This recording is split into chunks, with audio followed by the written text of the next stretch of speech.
Nos especializamos en pensar en ti. Tu salud es nuestra razón de existir. Lo hacemos todo por ti. San Vicente Fundación.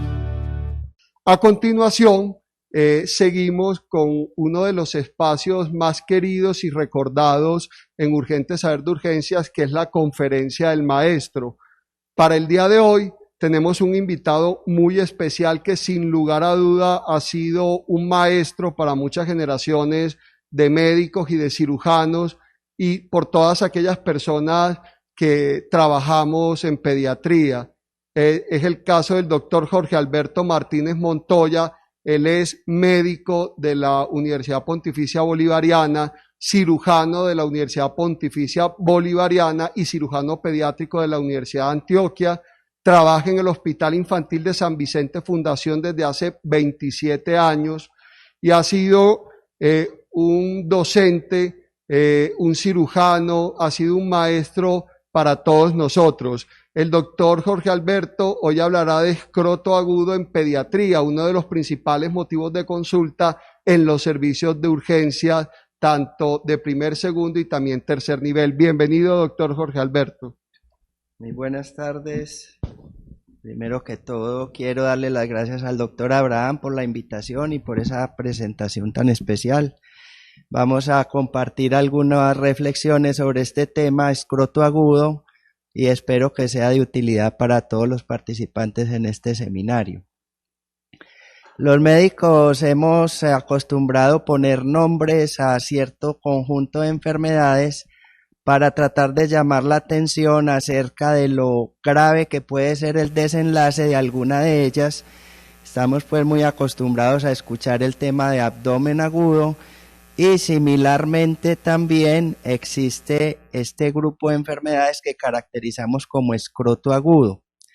Es simplemente la presencia de dolor testicular acompañado con algunos signos locales de inflamación a nivel del escroto, reconocidos como edema, rubor y calor a nivel escrotal. El término agudo lo que nos quiere decir es que los médicos tenemos que estar pendientes de este número de diagnósticos porque tenemos que identificar rápidamente una de esas enfermedades que es la torsión testicular, la cual exige un diagnóstico y un tratamiento oportuno, porque si no se hace, pues el paciente va a perder su función testicular. Dentro de las entidades que se agrupan en el tema de escroto agudo, pues hay varias entidades, ahí están enumeradas, pero existen 3 que son las que responden por el 85 al 90% de las causas de escroto agudo, y esas son las que vamos a revisar en este momento. Serían la torsión testicular, la torsión de apéndices testiculares o la orquiepididimitis. Otras causas que representan más o menos el 10% serían traumatismos testiculares, la hernia inguinal encarcerada, vasculitis como por ejemplo la vasculitis de Henoch-Schönlein, trauma testicular, tumores testiculares y edema escrotal idiopático. Como vemos en la diapositiva, pues el porcentaje más alto de presentación no es la torsión testicular. La torsión testicular se presenta más o menos en un 20 a 30% de pacientes. La más común es la torsión de apéndice testicular, que se presenta en el 45%, y la orquiepididimitis en el 25% de los pacientes. Concentrándonos en el tema de la torsión testicular, digamos como entidad estrella del tema de escroto agudo, sabemos todos que es una rotación del testículo, del cordón espermático y de todas sus estructuras vasculares sobre su eje longitudinal. Esa rotación pues produce una isquemia, produce una falta de irrigación del testículo, posteriormente produce una trombosis y eso genera edema y la isquemia necrosis testicular en pocas horas, como vamos a ver a continuación. Generalmente la rotación testicular se hace de afuera hacia adentro y es la tercera causa de escroto agudo, como ya lo mencionamos. En el 65% de los casos, La torsión testicular se presenta entre las edades de los 12 y los 18 años, pero se puede presentar en cualquier edad. Con relación a la incidencia, se presenta en 1 de cada 4.000 varones menores de 25 años. Es mucho más frecuente en el testículo izquierdo y esa torsión testicular va a llevar a la pérdida del testículo si no tomamos medidas en las primeras 8 a 10 horas después del comienzo de los síntomas, específicamente el comienzo del dolor testicular. Siendo un poco más específicos con la evolución de la torsión testicular, se estima que los pacientes que llevan 6 horas de dolor testicular, si son intervenidos en ese lapso, tendrían una posibilidad de salvar el testículo cercano al 90 o incluso 100%. Si la torsión testicular lleva entre 6 y 12 horas de evolución, las posibilidades se disminuyen y serían solamente del 25 al 50%, pero si el paciente lleva más de 12 horas, las posibilidades de salvar el testículo no suben más del 10%. De acuerdo a las causas de la torsión testicular, reconocemos, digamos, dos tipos de torsión testicular, una que es muy frecuente en la edad puberal y representa el 90% de las torsiones testiculares, la intravaginal, y la otra, la extravaginal, es el 10% y se presenta en los niños recién nacidos. Vamos a profundizar un poco sobre cada una de ellas. La torsión testicular intravaginal, ya mencionamos que es de la pubertad y que es la mayor parte de las torsiones testiculares, se da por una mala fijación del testículo, y esa mala fijación del testículo puede ser bilateral en el 90% de los pacientes. Entonces, en el desarrollo del testículo, en la fijación de la vaginal al testículo, como vamos a ver enseguida, hay una alteración que puede ser bilateral en el 90% de los pacientes, y por esto en el procedimiento quirúrgico de manejo de la torsión testicular se indica que sea que el testículo se haya salvado o se haya perdido, el testículo contralateral, o sea el testículo no afectado, se debe fijar a las paredes del escroto para evitar su rotación o su torsión en un futuro. ¿Qué es lo que pasa entonces con la fijación del testículo? El testículo está, digamos, envuelto por una capa que es la capa vaginal. La capa vaginal a su vez tiene dos capas, una interna y una externa, la capa parietal y la capa visceral. Ellas deben envolver el testículo, pero no pueden darle una rotación de 360 grados, como ustedes ven acá en el dibujo. Las capas envuelven el testículo, pero dejan sin cubrimiento la cara posterior y la parte superior del testículo y de los elementos del testículo. Esto sería lo normal. Cuando esas capas envuelven por completo 360 grados el testículo, desde el cordón y sus elementos y todo el testículo, entonces queda como en una forma de péndulo, y esa forma de péndulo hace posible que el testículo se rote y se tuerza, como ya mencionamos. El otro tipo de torsión es el tipo que es de los recién nacidos, es el 10%, y ocurre por una falta de fijación de la vaginal. En este se rota toda la vaginal, incluyendo los elementos, incluyendo el testículo también, obviamente. De esto hay dos tipos, hay una que es prenatal y otra que es postnatal, y vale la pena hacer algunas diferencias. En la torsión extravaginal prenatal se presenta en el 80% de los pacientes. En el examen físico del recién nacido se ve una masa violácea dura fijada a la piel, y realmente no requiere una intervención quirúrgica urgente porque el testículo se perdió durante el proceso del desarrollo embrionario. En la postnatal son el 20%. Hay datos de que el niño nació con el testículo normal y que posteriormente, en las primeras horas de nacido, el testículo se rotó, se torció, se puso isquémico, y este tipo de torsión sí requiere cirugía. El segundo diagnóstico componente del escroto agudo es la torsión de apéndices testiculares, es la más frecuente con el 45%, se presenta en pacientes entre los 7 y los 12 años de edad y la forma pedicular de ese apéndice testicular se puede necrosar y eso es lo que genera el dolor. Ese apéndice testicular, como se ve ahí en la fotografía, puede generar uno de los signos clínicos típicos de la torsión de hidátide que se llama o se ha llamado el punto azul.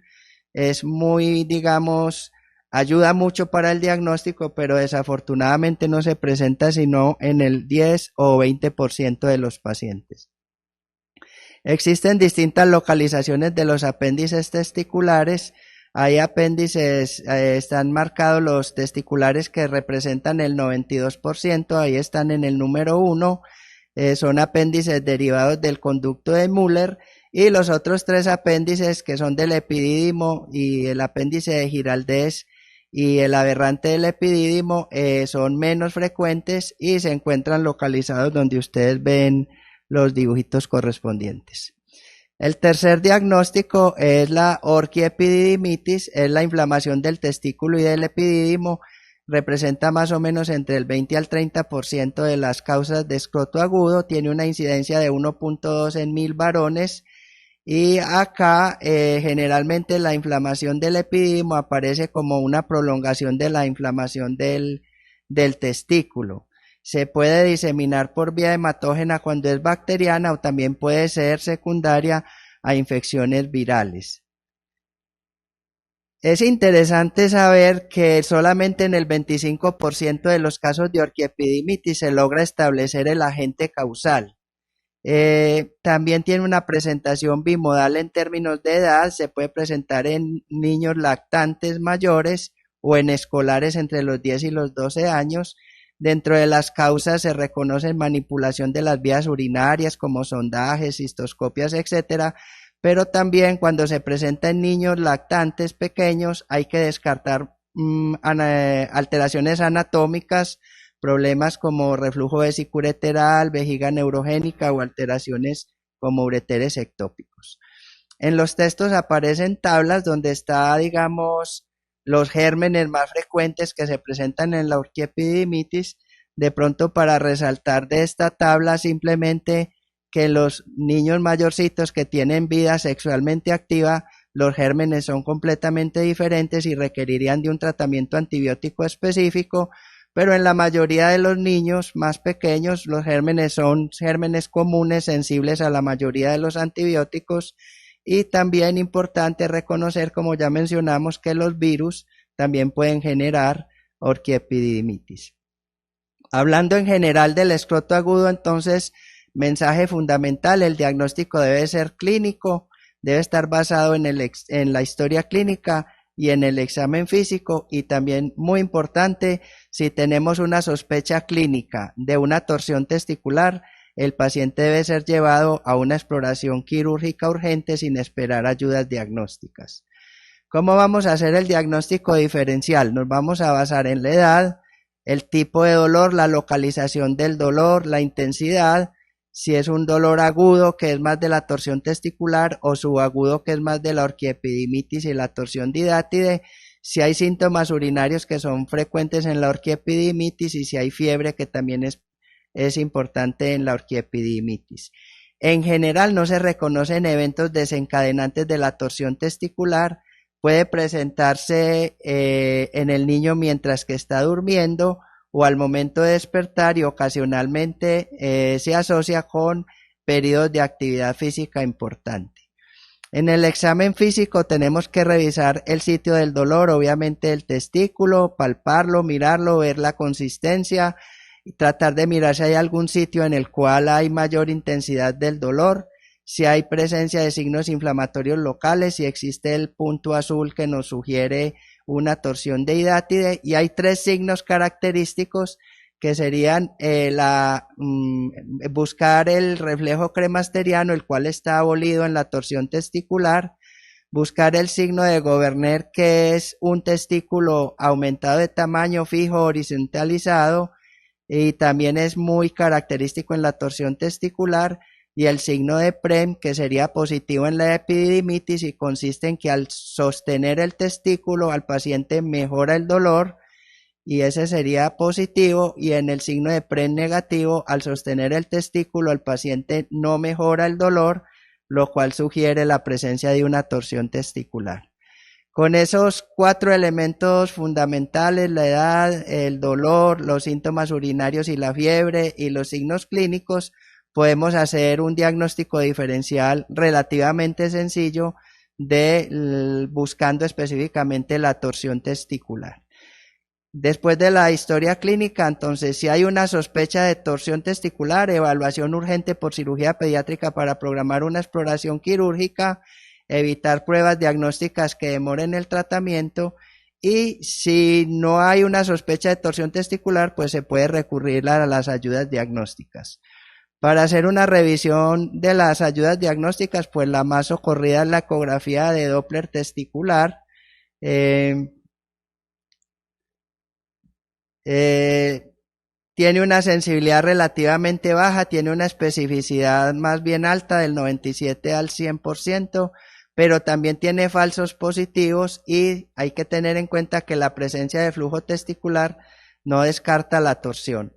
¿Para qué sirve entonces la ecografía Doppler testicular en el tema de escroto agudo y puntualmente de torsión testicular? Pues las ventajas: ayuda a mirar el tamaño y la simetría y la posición del testículo, los aspectos del parénquima testicular, la presencia o ausencia de flujo Doppler arterial, el engrosamiento y la posición del cordón espermático y la presencia de signos inflamatorios de los apéndices testiculares. Pero ¿cuáles son las desventajas? Tiene una baja disponibilidad. Digamos, el hospital sí tiene el servicio, pero a la hora que llega el paciente el servicio no está disponible. Segundo, es operador dependiente. ¿Qué quiere decir eso? Que hay errores diagnósticos, y específicamente con el tema más complejo, que es la torsión testicular. Errores diagnósticos en términos de falsos negativos y falsos positivos. Entonces, ¿por qué falsos negativos? Porque en las fases iniciales, en el proceso inflamatorio, se puede ver un aumento del flujo venoso y del flujo arterial, entonces eso puede confundir el diagnóstico. Y los falsos positivos, porque si el paciente tiene hidroceles o hernias o hematomas testiculares, se puede también pasar por alto el diagnóstico específico. Otras ayudas diagnósticas: el uroanálisis, solamente indicado en casos que se sospeche orquiepididimitis, el urocultivo y el antibiograma, igualmente si se sospecha la orquiepididimitis, y la muestra de secreción uretral en casos de orquiepididimitis, pero en pacientes con cuadros clínicos sospechosos de enfermedad de transmisión sexual. Con relación al tratamiento, entonces el tratamiento específicamente de la torsión testicular es la cirugía, la exploración. Ya lo habíamos mencionado, el tiempo es importante, pero no es el único factor que determina la viabilidad del testículo. También es importante el número de vueltas que tenga el cordón, y no se sabe previamente. Entonces todos los pacientes, a pesar de haber pasado ese tiempo de oro de 4 a 8 horas, deben ser llevados a una exploración quirúrgica para tratar de salvar el testículo. Con relación a la intervención quirúrgica, pues lo que se hace es la distorsión manual del testículo, se ponen compresas húmedas con solución salina tibia para recuperarlo. Si el testículo es viable, se hace una fijación profiláctica de ambos testículos, y si el testículo no es viable, pues la extirpación del testículo, que es la orquidectomía, y la fijación del testículo contralateral. En los casos de torsión prenatal, entonces no es una urgencia quirúrgica, porque ya dijimos que el niño lleva mucho tiempo con el problema, pero sí se recomienda un tratamiento quirúrgico exploratorio en todos los casos. Con relación a la orquiepididimitis, casi nunca requiere antibiótico, generalmente el manejo es reposo y antiinflamatorios. Solamente usaríamos antibióticos en caso de haber infecciones urinarias asociadas comprobadas por citoquímico o urocultivo, y siempre hay que reevaluar el antibiótico que se está utilizando con el resultado del urocultivo. Como ya mencionamos, hay un grupo especial de pacientes que son los que tienen enfermedades o pueden tener enfermedades de transmisión sexual, y en ese caso sí utilizaríamos antibióticos ya más específicos. En el tratamiento de la torsión de hidátide tampoco implica una cirugía, se debe manejar con analgésicos y antiinflamatorios. La resolución del cuadro generalmente es lenta.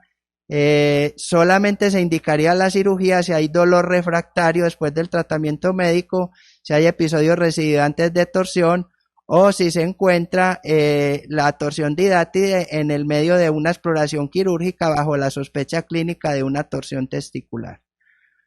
En los casos de la torsión de hidátide no está indicado pues hacer una fijación del testículo contralateral, pues porque ese no es el problema del paciente. Para ir terminando con el tema, este pequeño algoritmo que se refiere, digamos, a lo que es el dolor testicular agudo, lo primero que tiene que hacer el médico es identificar si hay el antecedente de trauma o no. Si hay un antecedente de trauma testicular, clasificarlo en leve, moderado o severo. Si es leve, en reposo y tratamiento sintomático. Si es moderado o severo, una ecografía para graduar el carácter del trauma. Si no hay antecedentes de trauma, entonces mirar cómo es el dolor, si el dolor es súbito, de aparición rápida y muy severo, generalmente comienza con dolor abdominal y se localiza posteriormente en el testículo, es una sospecha de torsión testicular o evaluación quirúrgica urgente para exploración quirúrgica bajo anestesia general. Si es un dolor progresivo, muy localizado en el polo superior, un testículo móvil de consistencia normal y el paciente en buen estado general, puede ser una torsión de hidátide, un tratamiento médico sintomático, no requiere cirugía. Y si es un dolor fundamentalmente en el epidídimo con signos inflamatorios, un testículo móvil con síntomas urinarios y fiebre asociada, pues probablemente es una epididimitis. Y el tratamiento va a ser un tratamiento sintomático, en casos de infección urinaria, un tratamiento con antibióticos de acuerdo al urocultivo. Para recordar y para finalizar, entonces en el tema de la torsión testicular es una urgencia quirúrgica, su diagnóstico es clínico, no nos vamos a poner a esperar ninguna ayuda específica porque perdemos tiempo. El periodo de oro para salvar el testículo está entre las 4 y 8 horas. Y en caso de la sospecha clínica siempre vamos a hacer una exploración quirúrgica con una fijación del testículo a pesar del tiempo de evolución. No vamos a decir, no, ya lleva 8 horas, ya no lo remitamos. No, mandémoslo rápido, porque acuérdense que no solamente es el tiempo de evolución, sino también el número de vueltas y otras características. Con relación a la torsión de hidátide, el tratamiento también es médico, no requiere cirugía, solamente se operaría en caso de dolor persistente, episodios recurrentes o en el medio de una exploración quirúrgica de precisión por sospecha de torsión testicular. Y la orquiepididimitis también es un tratamiento médico sintomático con antiinflamatorios y solamente antibióticos en caso de comprobar con un cultivo que tiene una infección urinaria. Muchas gracias por la atención. Doctor Martínez, muchísimas gracias por esta gran revisión que hizo y por esta excelente presentación. Tenemos del auditorio una pregunta. ¿Hasta qué edad es posible tener una torsión testicular? Bueno, la torsión testicular puede dar en cualquier edad.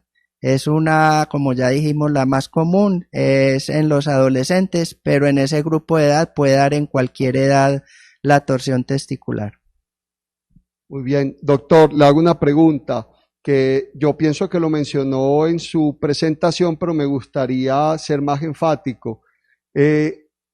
Si existe la sospecha clínica de una torsión testicular, pero no tengo la posibilidad de ecografía ni de ningún otro método diagnóstico, siempre la exploración quirúrgica. Sí, siempre la exploración quirúrgica sin perder tiempo. Bueno, muchas gracias a todos. Los invitamos a continuar con la sesión de la hora de la tarde, que seguiría en el mismo horario y que no tendríamos ninguna modificación. Muchas gracias a todos. Nos especializamos en pensar en ti. Tu salud es nuestra razón de existir. Lo hacemos todo por ti. San Vicente Fundación.